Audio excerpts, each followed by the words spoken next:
I am Babla Jonathan. Today we are looking at some conflicting issues concerning the training of health professionals by private higher institutions of learning in the Republic of Cameroon, conflicting issues involving the ministries of public health and higher education, and of course private higher institutions of learning in the country. We are also looking at the collapse of state companies. A case in point in this edition of the program is the Cameroon Shipyard and Industrial Engineering Company, better known by its French language acronym Chantier Naval, a company that has fallen from glory to grass, so to speak. Stay with us and meet our guest in some few seconds.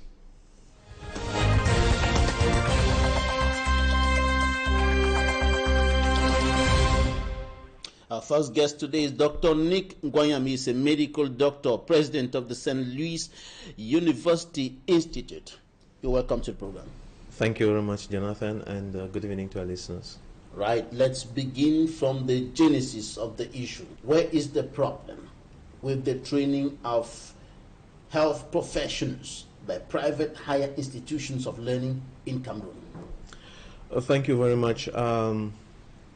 Just like anything else, there's always a problem in a system, and when there's a problem in a system, we all have to look very carefully to find out where it's coming from, make a proper diagnosis so that we can make a proper treatment. And you know, the Minister of Health and the board of nurses and midwives, you know, they came up with the complaint that the staff that are trained and sent to them from private higher institutes with, or rather, let's say the Ministry of Higher Education, with the BTS and HND, HPD and the SEP are not good enough. That was their complaint, and based on that, they were looking for ways and means of trying to correct that. Whether they made the right diagnosis and were giving the right treatment is another thing, but that was their complaint. To understand that more, when they say that HND, the SEP and the other certificates that are issued after training in the private higher institutions of learning in the country are not good, on what basis? What are the criteria that are put forth to say that they are not good? When the minister and the others were saying so, they did not come out with any statistics to say, look, we cross-checked 200 or 300 or 1,000 of the products from the Ministry of Higher Education, and this is the problem we found with them. They would tell you one case, or somebody did this, somebody did that, but at the same time they don't tell you whether that person was actually from the private higher institute. Now, that said, let us be very clear. Yes, there are problems in hospitals in Cameroon. Medical practice in Cameroon is not as good as it ought to be. And from what they are saying, they give you the impression that if at this material moment we were to take out everyone who has a BTS, HND from the hospital services, they give the impression that we were to take them out of the hospital services, the magic would happen and the health services would prop up. It's a lie. So let's just put it this way. The health services in Cameroon are not as good as they ought to be, and they have been sick for a long time. We need to do something to improve the health care delivery in Cameroon, and it's everybody's fault. So it's the fault of the people trained by the Ministry of Higher Education, is the fault of the people trained by the Ministry of Health, is the fault of people who are not trained in any of these ministries. For instance, the Minister of Health himself is not trained by any of these ministries, or might be he trained in the Ministry of Higher Education or something like that, but he is not of the health personnel. He's not part of the health team. He didn't train in health as such. So let us say that the teamwork is not good, and there must be some reason for that, and we should look closely at why healthcare delivery is not very good in Cameroon and address those problems as a block. But to go in there and pick and say, you with the green shirt, the problem is with you, and you are not giving the right evidence, and you are saying the people with the yellow shirt are okay when you have not tested both systems properly, it's wrong. But the finger seems to be pointing back at the education authorities in this country, because even the higher national diploma, for instance, is issued by the Ministry of Higher Education. Correct. It's not issued by the private higher institutions of learning. Correct. Let us say it this way. Even before the Ministry of Health complained, even I, as a health professional, I was looking at it and wondering, aren't we making a mistake somewhere? Because too many authorizations were given for training by the Ministry of Health, to private higher institutes, and so many people are doing a lot of work out there which needs to be properly checked. Same thing too is happening on the side of the Ministry of Health. There are too many. The Ministry of Health has got its own government-run institutions for training paramedical staff. They have also given out a lot of authorizations to private people to do things, and therefore, on the field we have a plethora of all sorts of people doing all sorts of things. And when people are not checked, just like in anything else, there would be, there will be some mishaps and some deviations. So we have come to a point where we are saying that probably we should come out with a grid and go out there and check and have a check on everybody that is training in the health sector. That's what they ought to do. First, put a team together of specialists from the Ministry of Higher Education, from the Ministry of Health, from the board of nurses and midwives or whatever, and technicians, from the board of doctors, okay, and then from the private higher institute, ANIPES. Put everybody together and establish a table, a checklist, and then we all go through all establishments that are training in the country, and to go through this this grid, and at the end of the day we'll be able to say, look, we have problems here, problems over there, and so on. If we don't do that, then we are only beating around the bush. And when we are talking about checking, whom are we going to check? We are going to check all the institutions, the private higher institutions, the 200 of them that are training in health. We are going to check all the private institutions that are training under the Ministry of Health. We are going to check all the government institutions that are training under the Ministry of Health. We are going to check all the government institutions that are training under the Ministry of Higher Education. I'm talking of state universities. And then don't forget, once we are talking about this, don't forget that there's also the Ministry of Vocational Training that has been training some nurses. And then there is the Ministry of Armed Forces that has been training some nurses.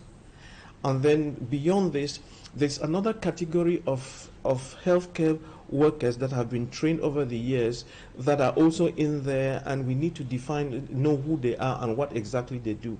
I'm talking of these nurse aiders, the détenons. So there's a lot of confusion everywhere, and what we need to do is to do a proper study, a proper analysis, and to come out with the right diagnosis and see where the problem is and correct it.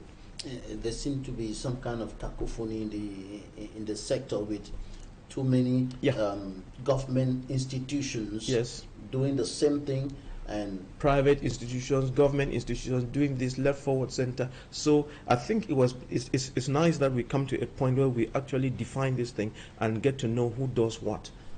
So where are we as we speak now? Because there are students who want to register for nursing and other specialties in the health sector, and who may not know exactly what direction to take. Well, thank you very much. Before I even answer that question, if I forget, please do remind me. Let me go back again, because we are laying the framework to understand what exactly is happening. But let's finish with that chapter, because there is something. The arguments that the Minister of Health was bringing to push forward her case, besides saying that some of the health personnel are not good enough, they were using the law. the law that gives them the authorization as the Ministry of Health to train health personnel, and then also looking at the law on the side of the Ministry of Higher Education. So the law on the side of the Ministry of Health, a law that was written sometimes in the 1980s, I guess it's 1984 or thereabouts. In that law, it says there that the Ministry of Health should trains paramedical staff, and by paramedical staff I mean all those nurses and technicians or whatever, but they don't go up to degree level. So you train them and give them a diploma and it ends there. And so that's what the Ministry of Health has been doing. And the Ministry of Health is arguing that according to that law, they are the only ones who are supposed to train. Now, when you come on the side of the Ministry of Higher Education and you're looking at the law that allows the Ministry of Higher Education to be doing what it does, that law is an open check which gives the Ministry of Higher Education the opportunity to train all youths in Cameroon in all fields. And there is no limit, but the only logical area which of course should not be encroached into is the training of the military. Okay, it's just the training of the military, and that is understandable. But I was talking to someone who studied in the UK, that was the other day, and she was saying that even in the UK, in some of the universities, the military people are trained in the universities. So this was just to give a broad reading into what is happening. So the minister is using the law, the Minister of Health is using the law to edge out the Ministry of Higher Education. But beyond all this punching and so on, there's a real problem that we have to all address. Let's go back to where we are today, as far as the training of health professionals by higher institutions of learning is concerned. Yes, you were asking just before I digressed, what happens to, let's lay it out so that everybody understands. You know, I was in the meeting in Yaoundé, so when I say it, believe me. The Minister of Health and Minister of Higher Education have said that the private higher institutes should not recruit any first-year students for HND and BTS training this year, and that they are going to look at it and see how they will correct it. So the bottom line is there will be no admission of first-year students this year. Might be when the problem goes up to the Prime Minister, to the Council of Ministers, or to the President, he might change something in that. But what I'm telling you is what they said as of now. But it could change, but I don't know. I have no powers over that, and I cannot tell. I cannot read the crystal ball on that. So that is it. Secondly, they say that those students who are doing HND and BTS in health, I said health, not the other fields, who are in the second and third year, they should continue with their training, the same curriculum, and finish what they are doing. Thirdly, they are saying everyone else who has had an HND or BTS, DSEP or HPD, that the Board of Nurses and Midwives is organizing an examination to test them. It's an open exam to test them, part of their quality control. Those that pass those exams will be registered in the Board of Nurses and Midwives, and they can continue with their lives. That's the situation that it is now. And I think I saw a communique from that board which says that those that want to go through this, the registration is 5,000 francs, and that the examination fees and the preparation will be 15,000 francs. That makes a total of 20,000 francs. And we know that there are about 26,000 Cameroonian youths who have these BTS and HPDs and HNDs that are hanging out there on the street who have not been registered on the board. So that's a lot of work. What was my own reading into this? Oh, by the way, I tried to ask some questions as to what happens to those that have gone to the state universities and have studied and have a Bachelor of Science in Nursing and what have you, because there was so much argument and heat concentrated on BTS and so on. We didn't dwell much into that. So it looks like their status is not well understood.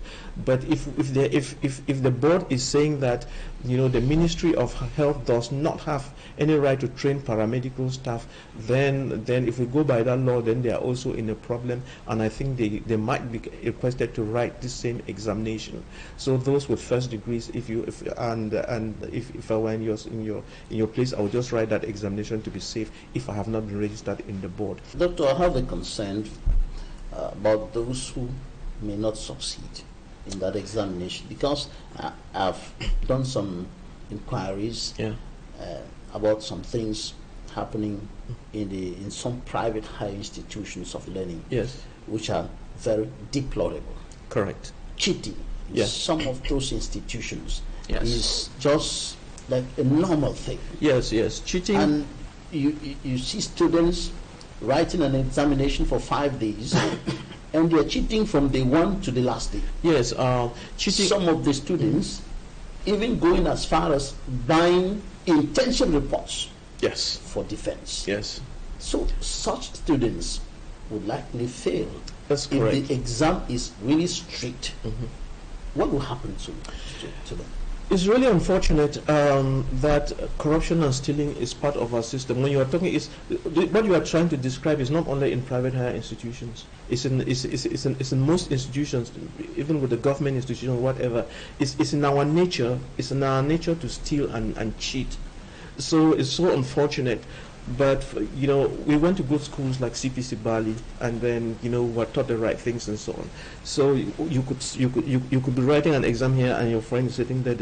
You have no business looking at in a sheet. So cheating, when cheating is a modus operandi in a whole nation, then it becomes very tricky.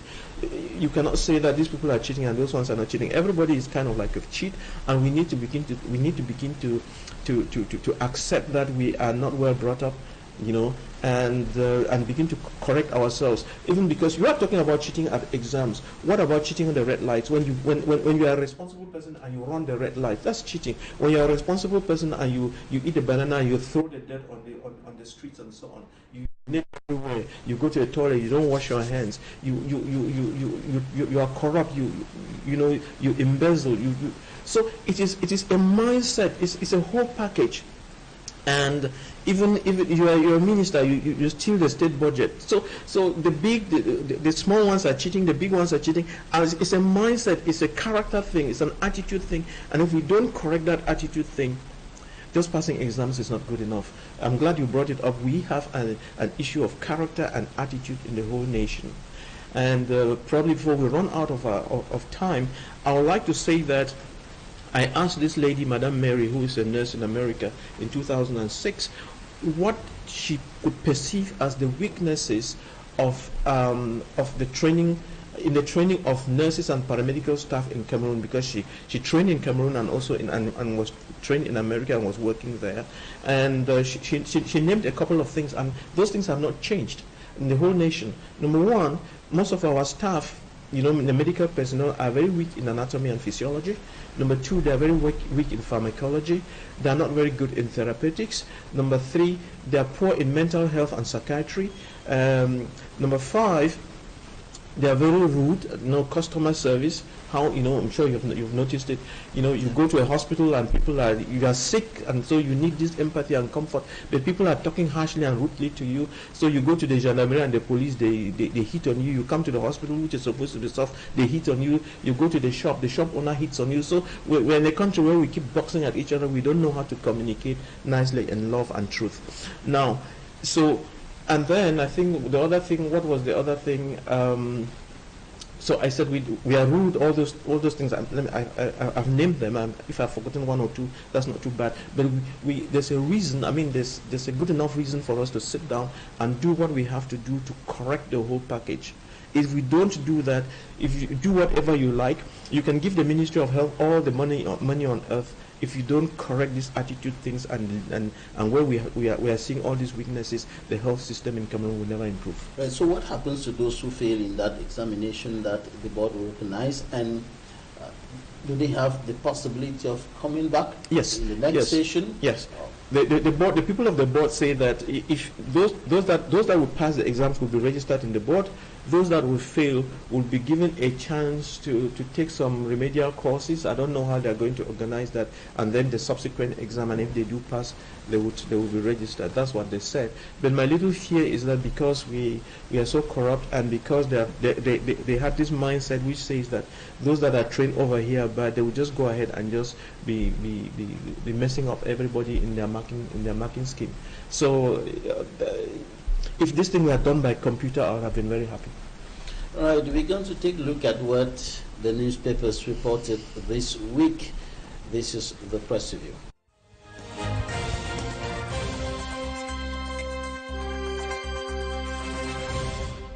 The Guardian Post reports that 30 years after the Equinoxe disaster in the northwest region of Cameroon, survivors are still crying in the rain. And Municipal Update says the over 12,000 Equinoxe survivors are still battling for survival. On the front page of Echo du Parlement, Senator Tabetando rallies the Manuel Division to call for President Paul Biya's candidature. In the horizon, a widow and her children tell Territorial Administration Minister Tanganji Paul, let the poor and powerless breathe.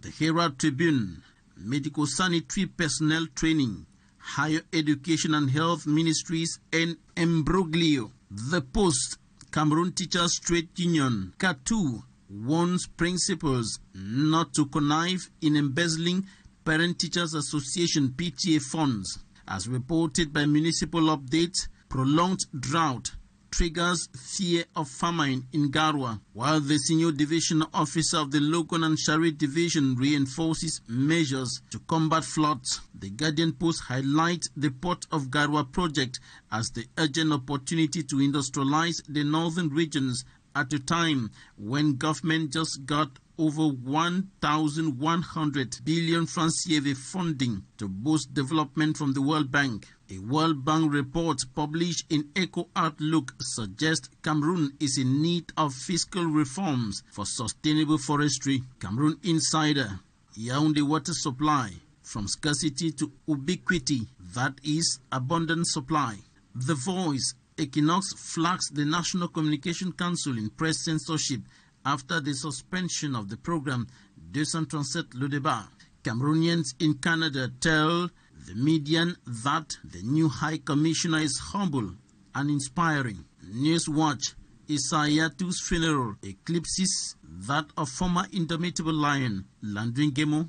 In the Guardian Post, Cameroonian clubs expose chaotic management of football in Cameroon. The paper qualifies a recent interview of the Indomitable Lions head coach Mark Brice as explosive, exclaiming Brice tears a toe into places. Eden reports that the president of the Confederation of African Football, Dr. Patrice Motsepe, has called on the president of the Cameroon Football Federation, Samuel Eto'o, to work in synergy with the Ministry of Sport and Physical Education.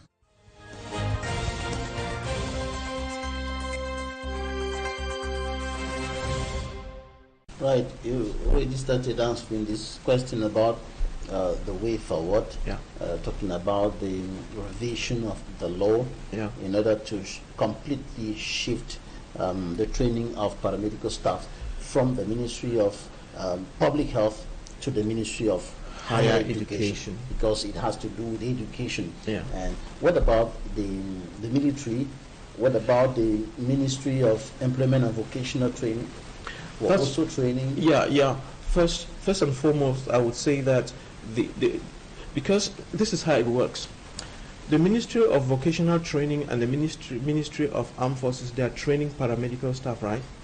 Those nurses don't work for the Ministry of Vocational Training, and even though the Ministry of Armed Forces has a few hospitals, all those nurses don't work there. So what we are saying is that all these staff that are trained are working on Cameroonians and those that are living in Cameroon and those that they would encounter wherever they are. So the bottom line is, let us consolidate this and bring them together and make sure that they are well trained. So The Ministry of Vocational Training should hands off the training of nurses. The Ministry of Armed Forces should hands off that, and then we send everybody for training to the Ministry of Higher Education. And this is another thing that I'm going to say. For the training of nurses, it's no longer 3 years the world over. They have moved up to 4 years, and so we should. That's what we should do for everybody. And then what we need to correct in that training is that we make sure that children have proper practicals, practical work during training. I would say it again, that practical work during training is not as good as it ought to be. So we have to make sure that we lay emphasis on that. And one other reason for that is that there are not many hospitals and many practical sites. So I would say that schools or institutions that are permitted to train should also, under the same authorization, build teaching hospitals, or if they are not strong enough, come together and put their energies together and build teaching hospitals, so that we have enough areas for practicals for everybody. And I would say that it's not because we're in Africa or because we are black that we have to do with poor health services. The question is, why can't we be as good as America when it comes to health service? People are leaving Cameroon now and everywhere and running to India. The question is, can we do something to have hospitals in Cameroon that are as good as those Indian hospitals? So that is the target. That's where we should be moving forward to. We should not be doing things a la Cameroonese. We should stop this doing things about a la Cameroonese and try to move everybody up. If we could do that, it would be very good. There are some health institutions, or better still, there are some higher institutions of learning in the private sector, particularly training health professionals for 9 months, 12 months. But you talked about the training of nurses that should even move from 3 to 4 years to meet up with international standards. What about those trainings of 9 months and 12 months? Those are the ones that we call aidswanyans, and I think it's a real problem. When we started, as a young country, you needed those aidswanyans, nurse aides to be able to help. But now I think there are so many nurses that I think we need to find out, redefine the rule of nurse aides and find out whether they actually are necessary now. In fact, if you ask my opinion, I would say we should stop that. Why so? Because when you go to the hospital, I'm sure you've been to the hospital several times. If you and I were to go to La Quintina, we are not far from La Quintina, and I asked you, okay, these ladies and gentlemen, pick out a nurse and pick out an aidswanyan, you will not be able to. Which means that as we inject those aidswanyans into the health system, when they go, they fail to stop, in the delivery of their duties. They tend to cross the boundaries. They cross the boundaries and are doing what the nurses are doing. And because they were not properly trained as nurses, they are not doing it as it ought to be. So in reality, they are holding back the health system. Not that aidswanyans are not good, are not necessary. They are good, they are necessary. But since they don't know how to keep to their boundaries, they are better out of the system than in the system. If we wanted to do a quick correction now, human life. Yes, if we wanted to do a quick correction now, we would say that when we go, we should redefine when you go to a hospital, what is the uniform that a midwife is wearing? What is the uniform that the nurse is wearing? What color and design? What is the uniform the nurse aide should be wearing, so that we can be able to tell who is who, and it should be the population, the nurses and everybody should be well educated as to the roles and responsibility of a nurse aide, so that if you go to a hospital and a nurse aide wants to put an IV fluid on you, I mean, it's clear that no, it's not your function. In the hospital, probably you're supposed to give the food, you're supposed to do the cater to the comfort, carry it from one place to the other. The nurse can say, please go bring me this, and you go bring it, or something like that. But it's not your place, to carry out this function, and that function. If we were to do that, it will improve somehow. And then the other thing, like I was saying, in the health teams, we are not working in teams in this nation, and in the health teams, people, it's a team that is supposed to manage a patient, not an individual. So if you're in a district hospital and you're a doctor, you're alone there, or just two of you, then you look at the patients there, even as a team. When I'm saying a team, you are there with your nurses and the pharmacists and everybody. You see the patient as a team. Then when the case is such that you cannot handle, refer. That's another problem that we are having in this country. Health personnel don't like to refer, cases up the ladder, and it's as if by referring it means that you didn't go to school or something like that. And so the concept of referral is not understood and is not practiced. Please treat patients. When you are treating a patient and something is going offhand, it's not like you were expecting. Send the patient up the ladder so that the teams higher up can look after the patient. If we don't do this, we'll be causing a lot of damage to patients. And I think there is ego issues and there's financial issues, and then just lack of understanding that's making a bad situation worse. Dr. Nick NGWANYAM, thank you so much for coming. Thank you for the insights and wisdom you've shared with us in this edition of the program. It's always a pleasure listening to you. Thank you very much. Even as we're talking about health, I think we also need to go into the Ministry of Higher Education and begin to actually correct a lot of things, because a lot of children are just graduating with certificates but no skills. So we need to make sure that children have real skills for productivity. And it's not new. I'm sure you're aware that President Paul Biya has prescribed import substitution as the way forward for the nation. And President Paul Biya talked about emergence in 2035, and people have been laughing about it because 10 years down the road there's nothing to show. And the issue is that it is the Ministry of Higher Education that is supposed to train the right youths who would be entrepreneurial, who would have skills, who would build our industries, working together with our diaspora and working together with our financial institutions. We need to create the industries that would generate the wealth, that would create the jobs. And if we were to do the right thing, this nation, we can create 2 million jobs for youths every 2 years if we put on our thinking caps, and that is the way we should go. The Ministry of Health is not just higher education, should not just be training people and giving them certificates when they are not useful. Right, thank you so much for your time. Thank you, ladies and gentlemen, for staying with us. Coming up right now, interviews of the week.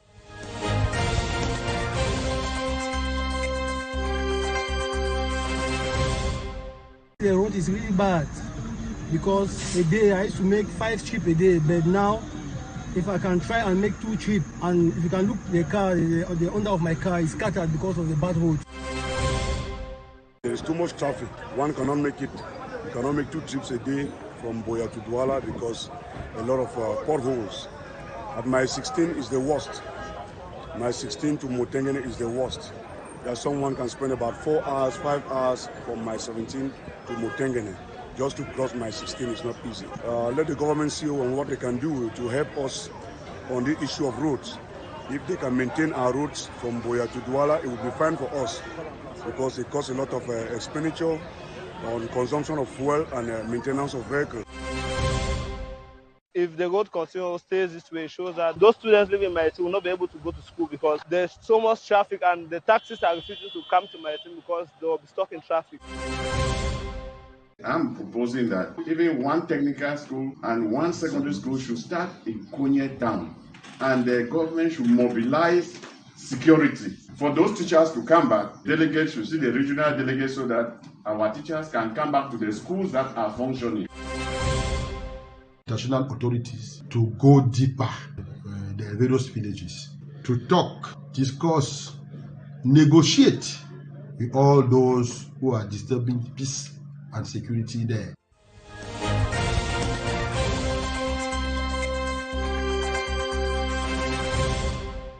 In the second part of the program, we are talking about the collapse of state companies, and the case in point in this edition of The Insight is the Cameroon Shipyard and Industrial Engineering Company, better known by its French language acronym Chantier Naval, a country that has fallen from grace to grass, so to speak.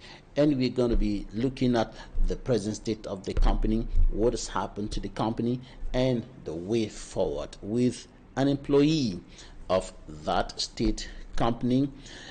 an industrial company management expert, Christian Emmanuel Bitang. Stay with us. We'll be right back in some few minutes. So what is the state of Chantier Naval today? What is the state of the Cameroon Shipyard and Industrial Engineering Company today? I would first like to say that it is difficult to talk about the situation. Either I need to tell some lies or I need to tell the truth. The situation is a very concerning situation because the company lacks of everything, both in terms of human resources and in terms of materials necessary to actually accomplish the different duties that are connected with the mission that are those of CNIC. So the company is in a very concerning situation, and there is a real need to do something, to change things. Yes. What is the most concerning issue with the Cameroon Shipyard and Industrial Engineering Company today? There are many concerning issues. The first one I have identified. I'm talking as an expert in industrial management, industrial company management. One of the most concerning things is about the material.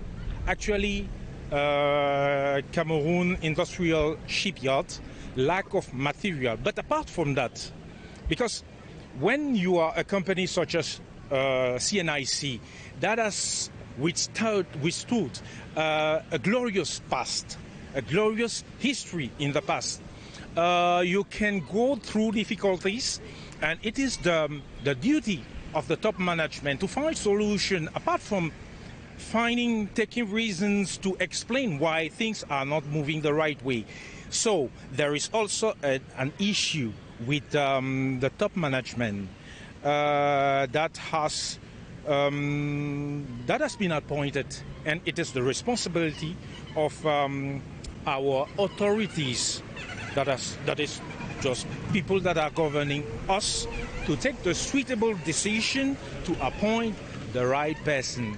I would say that I've already spent 3 years and 8 months working in Chantier Naval and having nothing to do. I've struggled. I have made reports to the authorities to let them know what is actually the situation of the company. Unfortunately, there have been no replies to our call. At this very moment, we have something like 8 months without salaries. And apart from that, when I said that I was an industrial engineer specialized in industrial company management and industrial activities management, I will tell you something. During the 3 years, the past 3 years and 8 months, I have not been able to contribute to the welfare of the company. We'll talk more about those challenges, but I just want us to step back a little bit to see exactly what happened. How did the company manage to find itself where it is today? Okay. From the glorious past of yesterday to a present-day situation that is very much bad.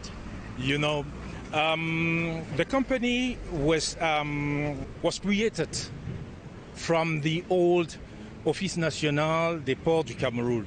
It was initially it was a direction, but it was the will of the government of Cameroon, the Cameroonian authorities, to, let's say, create a specialized company to deal with all the different tasks of maintenance of the ships of Office National des Ports du Cameroun. So the idea emerged to create something, and then by the 5th of February 1988, I think, the company was created, and then a top management was also appointed. At the beginning, the company had only 2 docks with lifting capabilities of 500 tons in 1,000 tons. And afterward, it was convened that it was agreed that the company should acquire a new dry dock, and then it was supplied with 10,000 dock. At that time, all the resources, all the human resources, all the technical resources were there, and the material was also available. And we saw the glorious part of the history of the company. Afterward, after the different crises, economic crisis that happened, there are some things that happened, and then the top management, the initial top management was changed. And some restructuration, comme on le dit en français, des restructurations, were taken, and then things were changed. And that is where it has been decided that the company should, let's say, reduce the number of staffs. And the decision was taken to, instead of reducing those that were supporting staffs, it has been decided that they will reduce the technical staffs. So many of our technical staffs, many of the technical staff of that period were sent out of the company, and those that remained were willing to work, but there is so much administrative things, and apart from that, there is what I can call mismanagement. I will not talk about corruption, but it is something close to that. And at the end of the day, the company has seen its production decreasing until now that we are completely, if we want to look at the truth, the company is already, let's say, likely dead. If nothing is done, then we will always be talking about the glorious past of this company.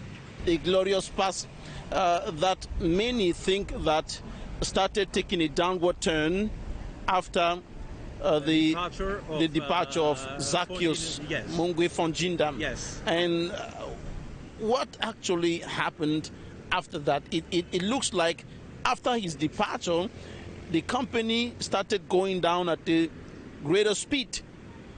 I will tell you something. A production company has equipment that are used to produce wealth.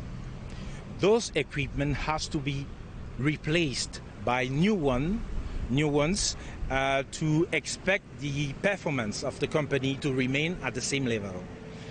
What is the philosophy in industrial management is that when you produce, you keep some money. They call it in French amortissement, dotation aux amortissements, to be able to buy new equipment when those that you have initially bought are old. I think that this is my opinion, looking at the company. I think that the necessary resources for that purpose, that is keeping money aside to be able to buy new equipment, has not been rigorously made. So at the end of the time, the company is no longer able to buy by its own means the necessary equipment to meet up the mission that it has to deal with.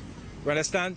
So now, if the company has to remain alive, we should have some kind of help of either an investor, but I don't really appreciate this term of investor, especially when we talk about foreign investors.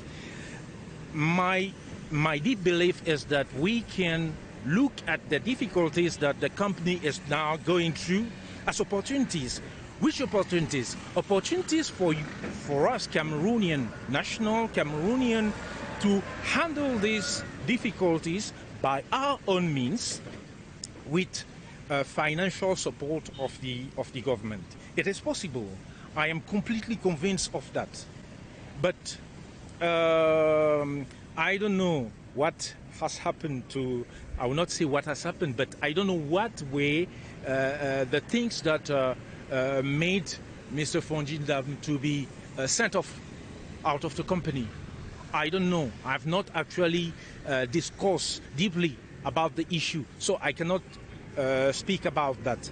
But what is clear is that when he was the manager of this company, things were going the right way.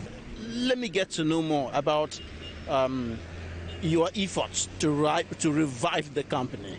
You were recruited for that, but it appears a lot of things are hindering your work.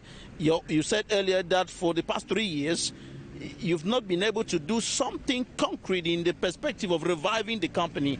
Tell us, what is the problem? Okay. I started working for this company by the 11th January 2021.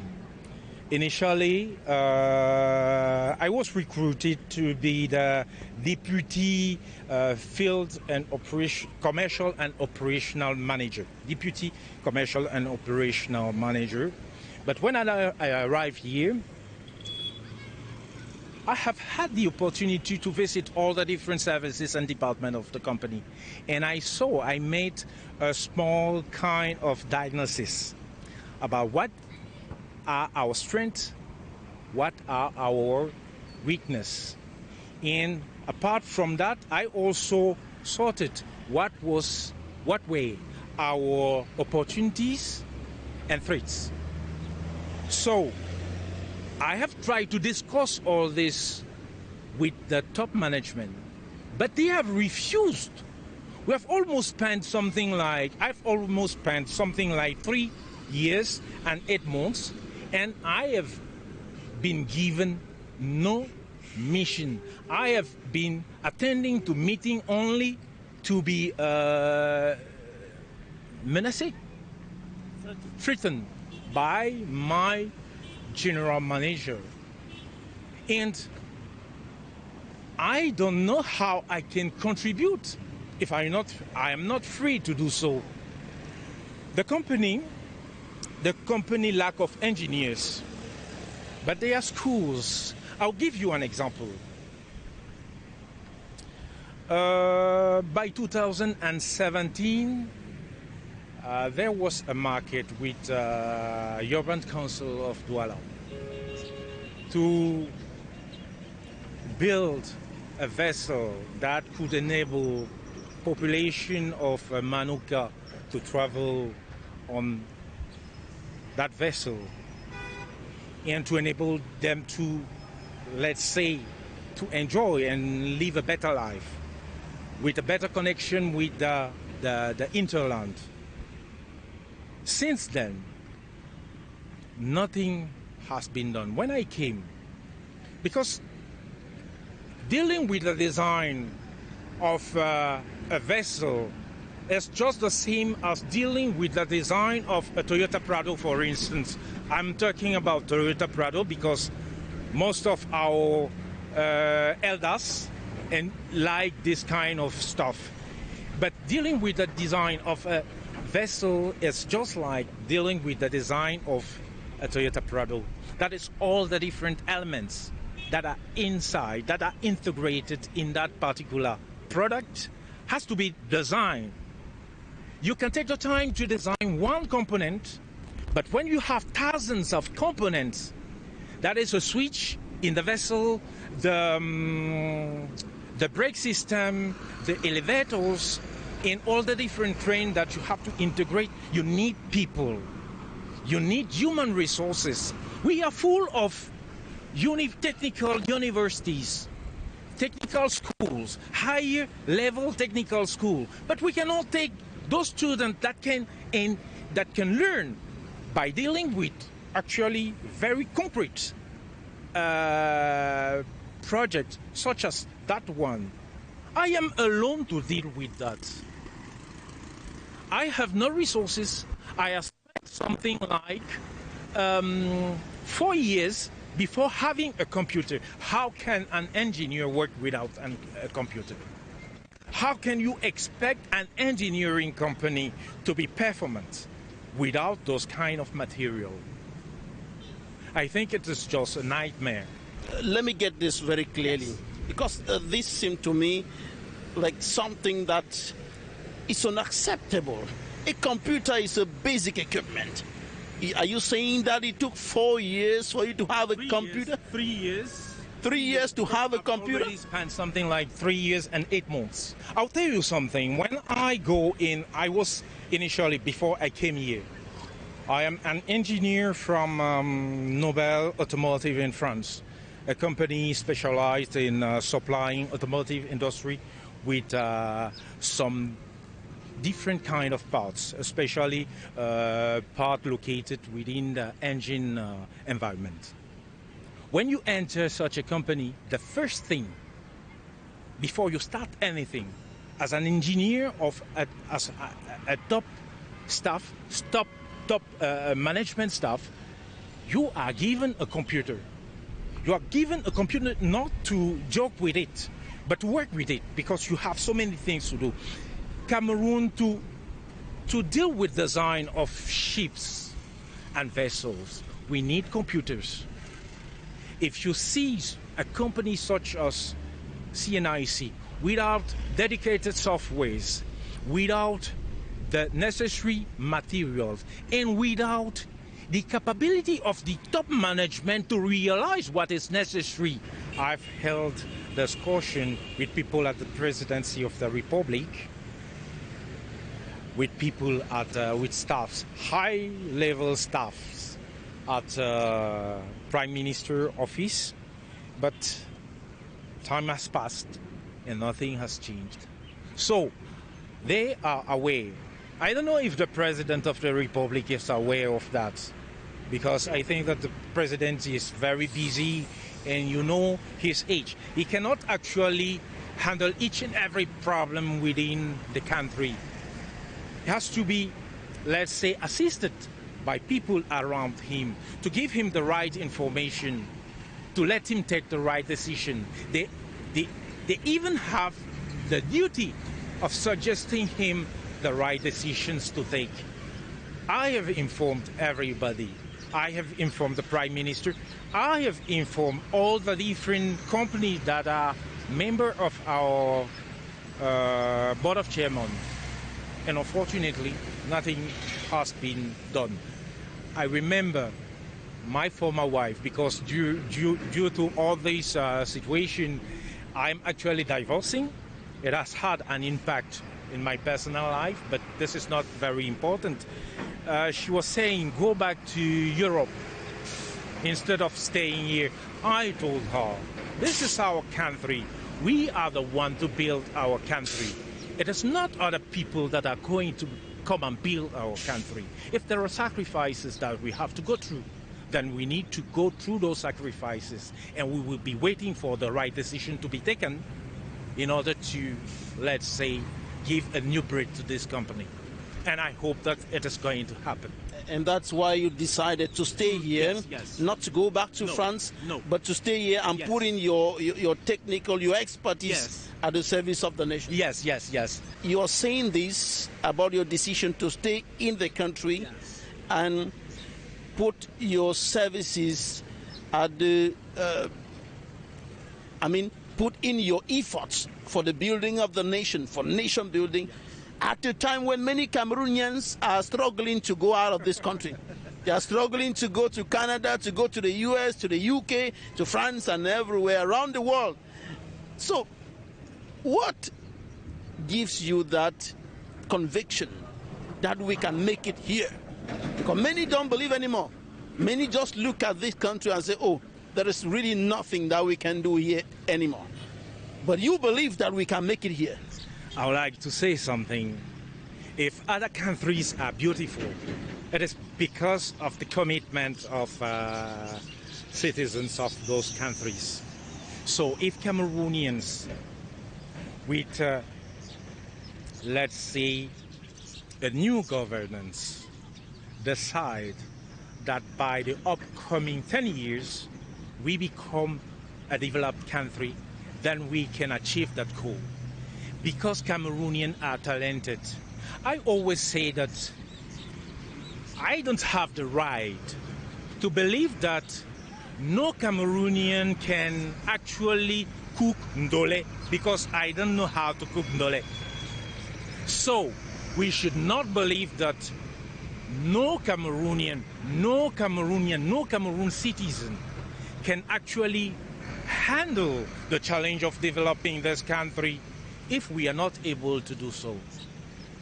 There is in Cameroon talented, both here in our native land and abroad, Cameroonians that are so talented that if you let them get in the floor to do what they know to do, then they can achieve such, how can I put it, fulfillment one could never expect. So I am totally convinced that there is hope for Cameroon. There is hope for the company I am working with. But there is need to take the right decisions, take the right actions, put the right things in place. And so if there was anything, of course there is, that can be done as we speak now, for that company to regain its past glory, what will be that? I will make myself slapped by every person, no. But, you know, you improve things by saying the truth. And the truth is that the government has to change the top management of this company. That is what has to be done. And the government should appoint good, willing staffs at the top management position. Because if you just take someone who is always absent, you cannot handle your different tasks if you are absent. You need to be present. You need to dive into your duties to expect with the suitable competence to actually deal with them successfully. So the very first thing that has to be made is to change the top management. I know I will be slapped everywhere in case what I've said is heard by different bits. I will say I don't care. I don't care. They have to change the top management. Second thing, there is a need of fresh money, fresh financial resources. And I think that Cameroon, as a country, as a people, has everything necessary to, let's say, help CNIC to see a new breath. Two things to do: change the top management, reform the company. Providing it with the necessary resources and equipments needed. Yes. Yes, of course. Because if there is money, I'll tell you something. When I arrived here, we still had some money from Ministry of Finance. That is when the Limbe shipyard project was launched. The CNIC finance at a certain level, and by technical structuring, it has been decided that the money that CNIC has put in the initial financing of Limbe shipyard should be refunded to shipyard, to CNIC. When I arrived here, there were still some billions there. I proposed to the top management, anytime he goes to Yaoundé and come back with money, to put apart a little bit of that money to, let's say, dedicate it for buying of new equipment, affordable equipment, and it was a no. If you take the bad top management, you give it the whole earth in terms of money, then the right decisions are not going to be taken. There will be staff coming to work without working. There will be no renewal of equipment. Financial resources are going to be just spoiled like that. There is a need to change that. We can go deeper in that diagnosis and measures to be taken, but I have explained all these things to very top level staffs of our country, but nothing has changed. But we hope that decisions are going to be taken. We have hope. Let's hope. All right, thank you very much. You're welcome. Thank you for giving me the opportunity to discuss about this very important company that is CNIC. I always talk about this company as the company that can send out poverty from this country.